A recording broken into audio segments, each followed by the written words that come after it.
अस्सलामुअलैकुम, मैं हूं अमरीन अली और आप देख रहे हैं वॉइस ऑफ उर्दू।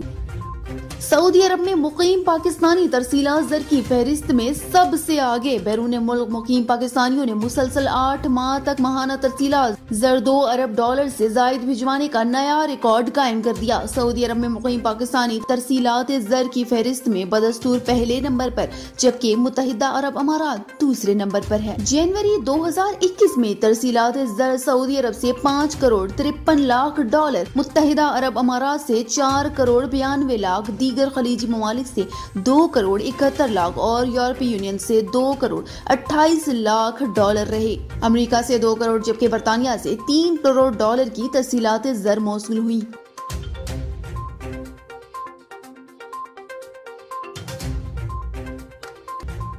मजीद खबरों के लिए विजिट कीजिए हमारी वेबसाइट www.voiceofurdunews.nl या फेसबुक पेज पर क्लिक करें। आप हमारे यूट्यूब पेज को सब्सक्राइब करके भी मजीद वीडियोस देख सकते हैं। देखते रहिए वॉइस ऑफ उर्दू।